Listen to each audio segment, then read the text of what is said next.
آج کل یہ بحث بہت زیادہ چل رہی ہے کہ حالیہ بارشیں، طوفان، سیلاب اور اس سے لاکھوں انسان جو متاثر ہوئے ہیں، یہ ہمارے گناہوں کی وجہ سے ہے یا مس مینجمنٹ ہے۔ دنیا میں طوفان، آفتیں، پریشانیاں، مصیبتیں اور بیماریاں آتی ہیں، اس کے پیچھے کیا چیز کار فرما ہوتی ہے؟ آیا کہ ہمارے گناہ ہیں یا مس مینجمنٹ ہے یا کہیں ہم انتظامی طور پر غفلت کا شکار ہیں؟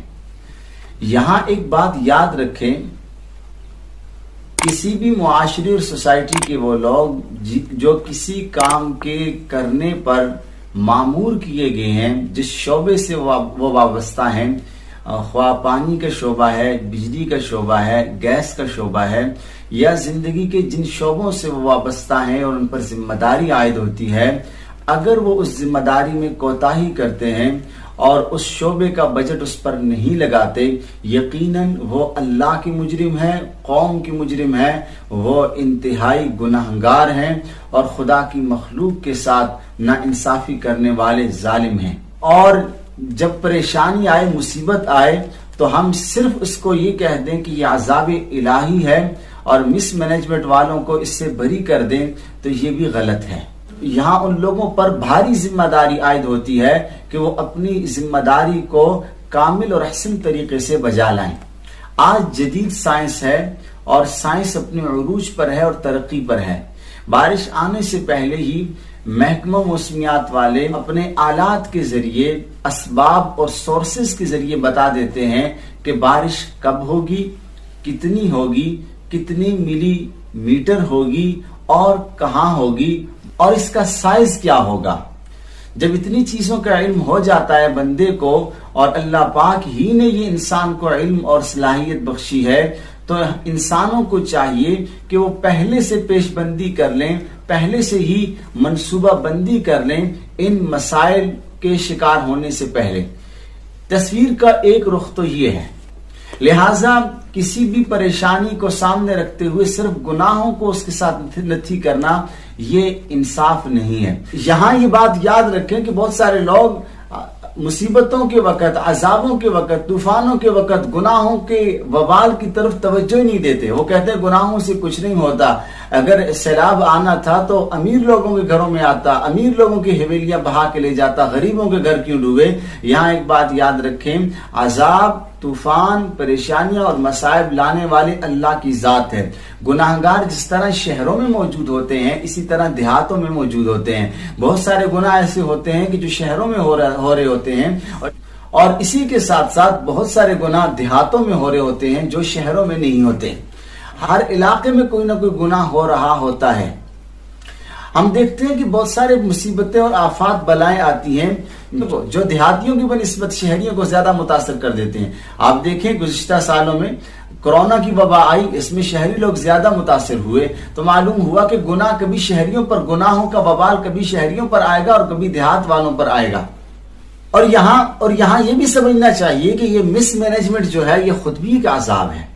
ہم جن لوگوں کو جن شعبوں میں لاتے ہیں، ان کا بنیادی نقطہ نظر کیا ہوتا ہے؟ آج ہمارا بچہ اسکول، کالج، یونیورسٹی جاتا ہے، وہ اس نقطہ نظر سے پڑھ رہا ہوتا ہے کہ میں تعلیم حاصل کروں گا، اس تعلیم کی بدولت مجھے عہدہ ملے گا اور اس سے میں اپنا پیٹ پالوں گا اور میں اپنی ضروریات پوری کروں گا، اور بس اتنا ہی ہے۔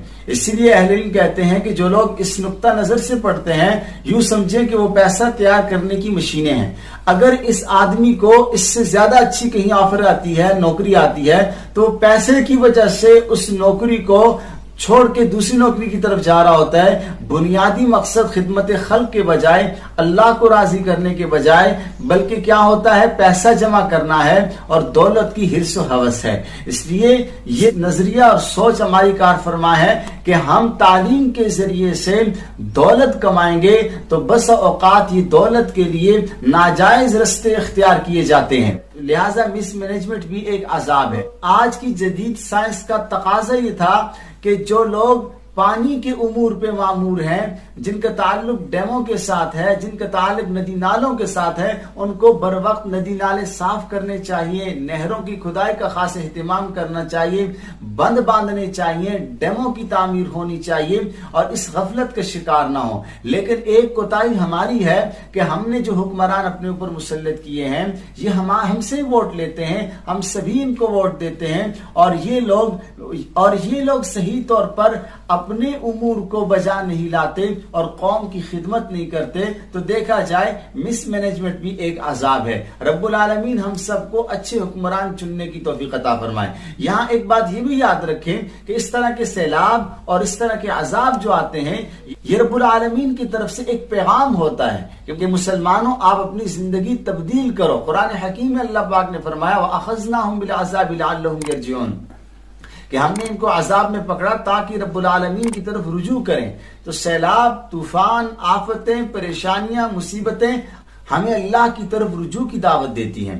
اور ایک بات اور بھی سمجھتے جائیں، بسا اوقات ایسا ہوتا ہے کہ ایک آفت، مصیبت ایک پہلو اس کی رحمت کا ہوتا ہے اور ایک پہلو اس کی زحمت کا ہوتا ہے۔ آپ بیماری دیکھ لیں، بیماری دیکھیں تو ایک قسم کی یہ زحمت ہے، تکلیف ہے، انسان پریشان ہوتا ہے، کراہ رہا ہوتا ہے، لیکن دوسری طرف دیکھیں اس سے گناہ جڑتے ہیں، انسان کے نامہ اعمال میں ترقیاں ہوتی جا رہی ہیں۔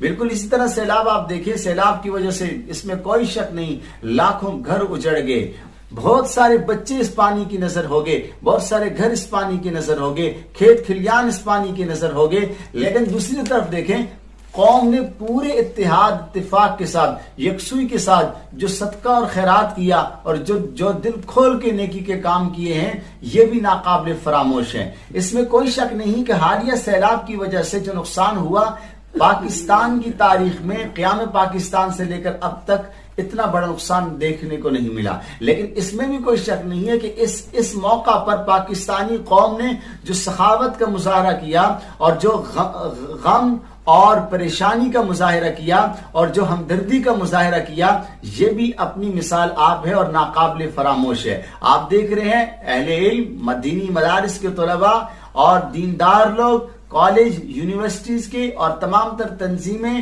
اور جتنی بھی فاؤنڈیشن ہے وہ سارے مسلمانوں کے فاؤنڈیشن متوجہ ہو گئے ہیں سیلاب زدگان کی مدد کے لیے۔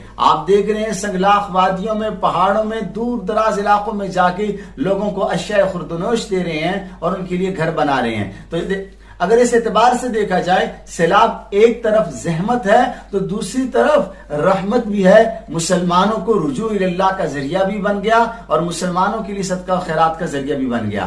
خلاصہ کلام یہ ہے اگر کسی علاقے میں آفت آتی ہے، مصیبت آتی ہے، سیلاب آتا ہے تو یہ چیزیں جہاں مجرموں کے لیے، کافروں کے لیے عذاب ہے تو گناہگاروں کے گناہ کے دھلنے کا ذریعہ بھی ہے، نیکوکار لوگوں کے رفع درجات اور مقام کے بلندی کا ذریعہ بھی ہے۔ رب العالمین ہمیں دنیا اور آخرت میں امن و ایمان کے ساتھ سکون والی زندگی نصیب فرمائے۔ جزاکم اللہ۔